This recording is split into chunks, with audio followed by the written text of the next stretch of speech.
हमारे देखने से नोटा को जो है 4% अगर वोट नोटा में पड़ रहे हैं तो नोटा को राष्ट्रीय पार्टी ही घोषित कर दिया जाए तो बेहतर रहेगा। ये कोई बात, तमाम उम्मीदवारों पर जिनके क्षेत्र में 4% वोट सिर्फ और सिर्फ नोटा में गिरे, उन तमाम उम्मीदवारों पर एक प्रश्नवाचक चिन्ह खड़ा होता है। क्यों भाई, आपके लोकसभा में ही क्यों 4% पड़े नोट? 4% जितना मतदाता हुए हैं, मत जितना पड़े हैं उसका 4% जो है नोटा। जब एक प्रत्याशी को वहाँ के लोग सबसे ज़्यादा नकार देते हैं नोटा के माध्यम से, तो कहीं ना कहीं उस क्षेत्र के चुनाव को कैंसिल करके री इलेक्शन कराना चाहिए, दूसरे प्रत्याशी को मौका देना चाहिए। 4% मान सकते हैं। देखिए कहीं विधानसभा हम लोग सोचते थे कि 40-45 हज़ार वोट आ जाए तो हम विधानसभा विधायक बन जाएंगे, और वहीं लोकसभा में जो है उतने वोट जो है व्यर्थ जाए। देखिए दोस्तों, हमारे हाथ में एक कॉपी है जो कि एक लिस्ट हम बनाए हुए हैं। वो लिस्ट है कि हमारे बिहार में लोकसभा का जो सीट है 40 सीट है, और लोकसभा चुनाव हो चुका है, वोटिंग भी पता चल गया है कि कितने कौन सा वोटिंग किए हैं, कौन नेता को कितने % वोटिंग लाए हैं। तो जो है इसमें हम लिस्ट ये बनाए हैं कि हमारे बिहार में हम देख रहे हैं कि जितने भी सीट है लगभग जो है नोटा में जो है काफ़ी मात्रा में वोटें पड़े हैं। तो वैसे में लिस्ट बनाया है 8-10 जो है लिस्ट, तो पूरा टोटल 40 जो लोकसभा सीट है, 40 का लोकसभा सीट का जो है लिस्ट हमारे पास है। तो सबसे अधिक जो है नोटा कहाँ पड़ रहे हैं, पड़े हुए हैं, उसका जो है लिस्ट हम आपको बताते हैं। गोपालगंज, आपको बता दें गोपालगंज में 4% जो मतदाता थे वो सिर्फ और सिर्फ नोटा में वोटिंग किए हैं, जो लगभग 42,863 वोटर्स हैं जो कि सिर्फ और सिर्फ नोटा में वोटिंग किए हैं। उसके बाद झंझारपुर है जो कि 35,928 जो कि 3.3% किए हैं लोग नोटा में वोट। उसके बाद फिर चलिए बांका में 34,889 है जो कि 3.4% जो है नोटा में वोट किए हैं। भागलपुर है 31,803 है। इधर आ जाइए तो आपका मधेपुरा में 32,000 लोग नोटा में वोटिंग किए हैं, लगभग 3%। उसके बाद फिर समस्तीपुर में 3%, 32,668 को, और हाजीपुर में 36,927 यानी 3.2%। यानी सबसे अधिक जो है नोटा में वोट 4%, वो भी जो है गोपालगंज में पड़े हैं। तो ये जो लिस्ट हमारे साथ जो है नोटा का वोट जो है, हम लोग ये सोच रहे थे कि आखिर नोटा में इतने ज़्यादा मात्रा में लोग वोटिंग क्यों किए हैं।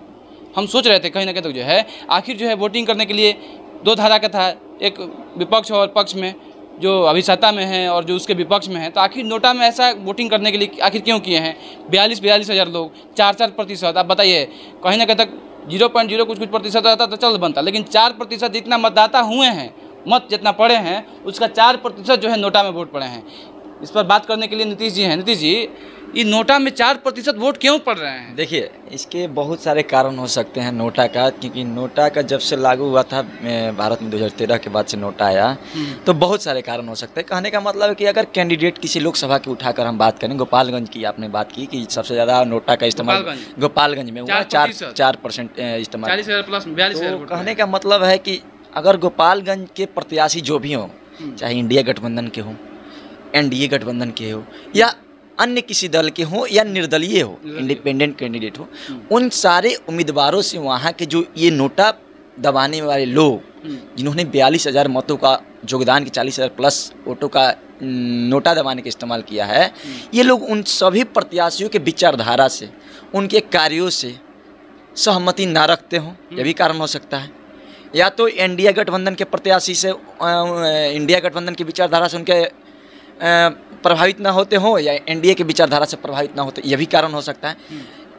या जो अभी सरकार चल रही है, जो विपक्षी पार्टी है, जो सरकार में विपक्ष बन के बैठा हुआ है, उनके विचारधारा से सहमत ना हो, तो ऐसे लोग जाकर इन लोगों के लिए विकल्प बनाया गया 2013 में कि आप नोटा का भाई इस्तेमाल कर सकते हैं, और नोटा का इस्तेमाल कीजिए कि हम इन प्रत्याशियों में किसी को एक्सेप्ट नहीं करते हैं, किसी को हम एक्सेप्ट नहीं करते। कोई हमारे लोकसभा या विधानसभा या पंचायती राज में कोई मतलब प्रतिनिधित्व करने के लायक नहीं है।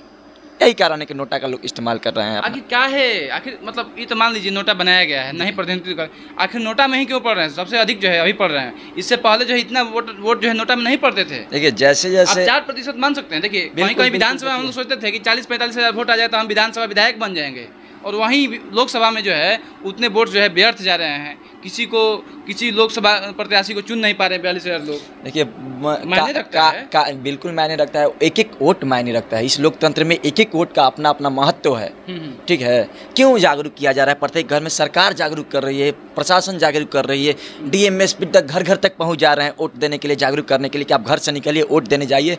तरह तरह के विज्ञापन चलाए जा रहे हैं वोट देने के लिए। लोग मतदाताओं को जागरूक करने का प्रयास अपने स्तर से किया जा रहा है। जो प्रशासन है, स्थानीय प्रशासन, उनके द्वारा सभी कर्मचारियों को लगा दिया जा रहा है इस वोट देने के लिए। एक महापर्व कहिए तो ये वोट को जिस दिन मतदान होता है उस महापर्व कहा जाता है। वोट का अपना अधिकार है, वोट का एक एक वोट का एक महत्व है।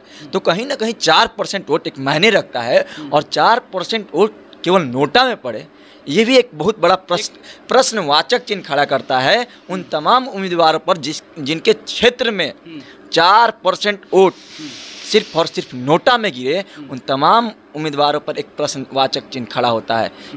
क्यों भाई, आपके लोकसभा में ही क्यों 4% पड़े नोटा में? बाकी सब लोकसभा में तो इतने इतने वोट नहीं पड़े। कहीं ना कहीं आप में वो काबिलियत नहीं थी, आपको जनता नकार रही है। आपको 40,000 प्लस लोगों ने नकार दिया कि आप उस काबिल नहीं, आप सांसद बनने के काबिल नहीं, आप विधायक बनने के काबिल नहीं है। तो फिर ऐसे प्रत्याशियों को, ऐसे कैंडिडेट को पार्टियां टिकट क्यों देती है? इसके पहले सर्वे करा लेना चाहिए। कि एक सर्वे होता है कि नोटा के लिए भी एक सर्वे करना चाहिए, नोटा के लिए भी अलग व्यवस्था करनी चाहिए, ठीक है। जैसे भारत में हमारे देखने से नोटा को जो है 4% अगर वोट नोटा में पड़ रहे हैं तो नोटा को राष्ट्रीय पार्टी ही घोषित कर दिया जाए तो बेहतर रहेगा। ये कोई बात नहीं। देखिए नोटा नहीं, राष्ट्रीय पार्टी बनने के लिए कितना प्रतिशत वोट चाहिए? भारत में नोटा को राइट टू रिजेक्ट का अधिकार प्राप्त नहीं है। कहने का मतलब है राइट टू, अगर आप कैंडिडेट हैं किसी लोकसभा या विधानसभा के, ठीक है, तो आपको अगर 9,999 वोट आपको प्राप्त हुए और हम अगर नोटा हैं तो हमें प्राप्त हुआ 10,999 वोट, या हमें 10,999 वोट प्राप्त हुए, आप नोटा हैं हम, और आप प्रत्याशी, आपको सिर्फ और सिर्फ एक वोट प्राप्त हुए, तो विजयी हम नहीं आप होंगे। नोटा का जो वोट हैं उनको कैंसिल की श्रेणी में डाल दिया गया है। तो ये एक सवाल खड़ा करता है, जब कैंसिल की श्रेणी में डालने के लिए नोटा का व्यवस्था किया गया तो फिर भाई नोटा की व्यवस्था क्यों की गई?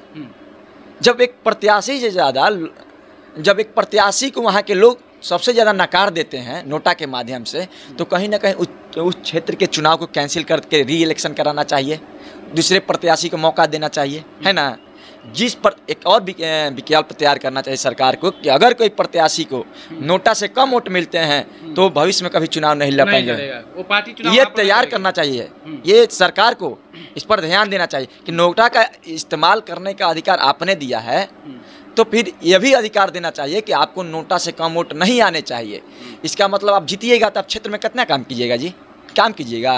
आपको तो पहले ही जनता नकार रही है। दोनों प्रत्याशी जो है, जितने प्रत्याशी खड़े हैं वो काम नहीं कर रहे होंगे, या फिर देखने से अच्छे नहीं होंगे, बहुत छवि उनकी अच्छी नहीं होगी, बाहुबली लोग होंगे, बहुत माफिया लोग होंगे, अपराधी लोग होंगे। राजनीति और अपराधी का संबंध तो पुराना रहा है।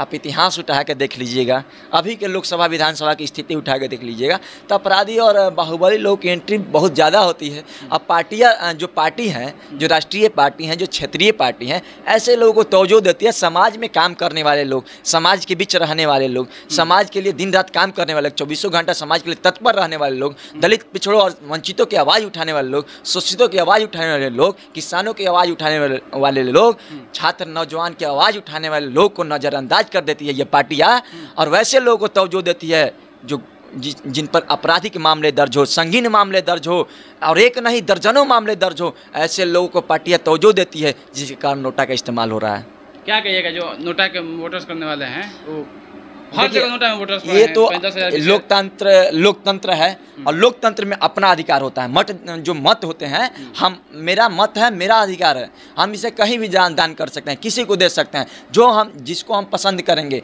जिसको लगे कि हमारे लिए काम कर सकता है, हमारे लिए बेटर प्रत्याशी, हमारे लिए बेटर कैंडिडेट है, उसको हम अपना वोट दे सकते हैं। जो नोटा का इस्तेमाल करते हैं, कोई भी व्यक्ति हो, हम हो या आप हो, तो आपकी नज़र में अगर आपके लोकसभा में आप नोटा का इस्तेमाल कर रहे हैं तो आप साफ तौर पे ये बताना चाहते हैं कि हमारे लोकसभा के कोई भी कैंडिडेट हमारे क्षेत्र के विकास करने लायक नहीं है, हमारे क्षेत्र की जनता का विकास करने लायक नहीं है, हमारा विकास करने लायक नहीं है, हमारे समाज को आगे बढ़ाने के काबिल नहीं है, इसलिए हम नोटा का इस्तेमाल कर रहे हैं। चलिए बहुत बहुत धन्यवाद। जी धन्यवाद। देखिए दोस्तों, आपको बता दें कि लगभग जो है एवरेज हम देखें लगभग हमारे बिहार में 2.5 से 3% जो है एवरेज जो वोट जो है नोटा में पड़े हैं, और कहीं कहीं तक 4% भी पड़े हैं, कहीं कहीं 3.5% भी पड़े हैं। आखिर क्यों पड़े हैं? आखिर ऐसे प्रत्याशियों को क्यों दोनों पार्टी पक्ष और विपक्ष के लोग जो है खड़ा कर देती हैं कि नोटा में लोगों को वोटिंग करना पड़ जा रहा है? आखिर लोग क्यों नहीं अपने जनता के जो है विकास कर पाते हैं? आखिर जो पिछले जो प्रत्याशी जो यहाँ से जीते हुए हैं, आखिर जनता के हित में फैसले क्यों नहीं ले पाती हैं? तो ये सोचने वाली बात है। और जो नोटा में वोटर्स हैं या फिर जो और भी जो पक्ष और विपक्ष में जो पार्टियाँ जो वोट करते हैं, उनको भी कहीं ना कहीं तक जो है दिमाग लगाकर सोचना चाहिए कि जो नोटा जो है वोटिंग कर रहे हैं, कहीं ना कहीं तक जो है वो जिस पार्टी को और जिस प्रतिनिधि को, जिस प्रत्याशी को चुने हैं, क्या वो जनता का विकास जो है कर पाएंगी? इस तरह से आप लोग देखते रहिए। हालांकि आपका क्या राय है कमेंट बॉक्स में जरूर बताइएगा कि जो है नोटा में वोटिंग करने से क्या फ़ायदा होता है। इस तरह से आप लोग देखते रहिए परसुमित लाइव न्यूज़। मैं रिपोर्टर अमित कुमार सिंह के साथ। Thank you. जय हिंद।